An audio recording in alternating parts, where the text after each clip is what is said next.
வணக்கம்.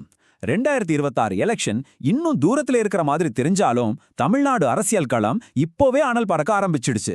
ஆனா இது வெறும் கட்சிகளுக்கு நடுவுல நடக்கிற போட்டி மாதிரி தெரியல. இது ஒரு வாக்குறுதி யுத்தம். யார் என்னென்ன மெகா அறிவிப்புகளை வெளியிட்டு இருக்காங்கன்னு வாங்க விரிவா பார்க்கலாம். ஆமாங்க, நீங்க கேட்டது கரெக்ட் தான். வரப்போற தேர்தலை மனசுல வச்சு தமிழ்நாட்டு மக்கள் மேல பணமழையை கொட்ட அரசியல் கட்சிகள் ரெடி ஆயிட்டு இருக்காங்க. உங்க பேங்க் அக்கவுண்ட்டுக்கு நேரா பணம், வீட்டுக்கு இலவச பொருட்கள்னு அறிவிப்புகள் வரிசை கட்டி நிக்குது. சரி, இப்போ இந்த தேர்தல் களத்துல என்னதான் நடக்குது? யாரு ஜெயிக்க போறாங்கன்றத விட யாரு கொடுக்குற வாக்குறுதி ரொம்ப சூப்பரா இருக்குங்கிற போட்டி தான் பயங்கரமா போயிட்டு இருக்கு. மக்களை கவர ஒவ்வொரு கட்சியும் தங்களோட மெகா திட்டங்களோட தயாரா நிக்கிறாங்க. இந்த வரிசையில முதல்ல பிரதான எதிர்க்கட்சியான அதிமுக என்ன பண்றாங்கன்னு பாப்போமா? எடப்பாடி பழனிசாமி ஒரு பெரிய வாக்குறுதி பட்டியலையே ரிலீஸ் பண்ணி தேர்தல் களத்துல ஆளா வந்து நிக்கிறாரு. இந்த நம்பரை பாருங்களேன், 297. என்னடா இதுன்னு யோசிக்கிறீங்களா?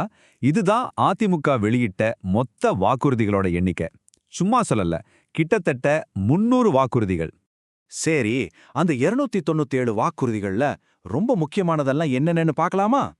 குலவிளக்கு திட்டத்துல குடும்ப தலைவிகளுக்கு மாசம் 2000 ரூபாய். அப்புறம் ஒவ்வொரு வீட்டுக்கும் ஒரு இலவச ஃப்ரிட்ஜ்.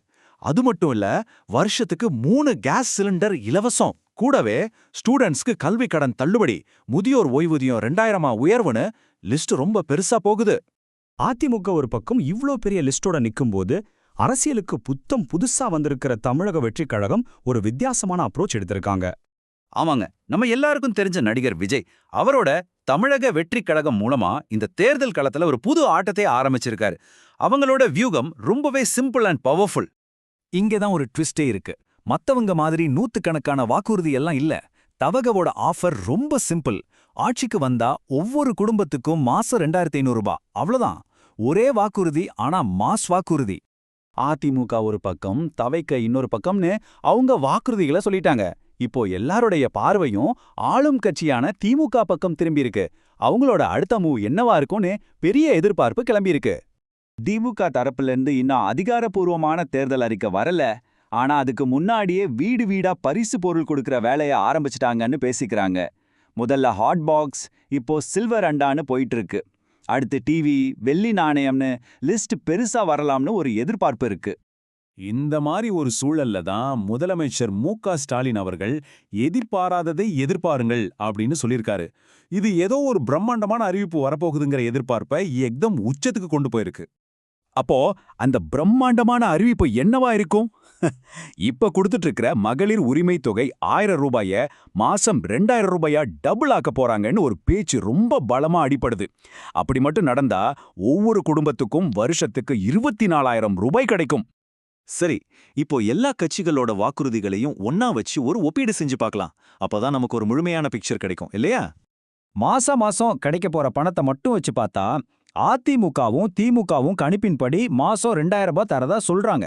ஆனா தவக அவங்கள விட ஒரு படி மேல போய் மாசம் 2500 ரூபாய் தரதா அறிவிச்சிருக்காங்க. இந்த டேபிள பாருங்க, இது வெறும் பணத்தை பத்தின கணக்கு மட்டும் இல்ல. அதிமுக பணம், ஃப்ரிட்ஜ், சிலிண்டர்னு ஒரு முழுமையான பேக்கேஜ் தராங்க. தவைங்க முழுசா பணத்தை மட்டுமே நம்பி கிளம்பிறங்கி இருக்காங்க. திமுகவோட பரிசு பொருட்கள் என்னவா இருக்கும்னு இன்னுமே ஒரு பெரிய சஸ்பென்ஸா தான் இருக்கு. ஆக மொத்தத்துல இங்க நடக்கிறத பார்த்தா இது தேர்தல் வாக்குறுதிகள் மாதிரி தெரியல. தமிழ்நாட்டு மக்களோட வாக்குகளை பெறறதுக்காக ஒரு பிரம்மாண்டமான ஏலம் நடக்கிற மாதிரி தான் இருக்கு. இறுதியா, இது நமக்குள்ள ரொம்ப முக்கியமான ஒரு கேள்வியை எழுப்புது. இந்த வாக்குறுதிகள் எல்லாம் உண்மையாவே மக்களோட அத்தியாவசிய தேவைகளை பூர்த்தி செய்யவா, இல்ல இது வெறும் அதிகாரத்துக்கான போட்டியா? இத பத்தி நீங்க என்ன நினைக்கிறீங்க? யோசிச்சு பாருங்க.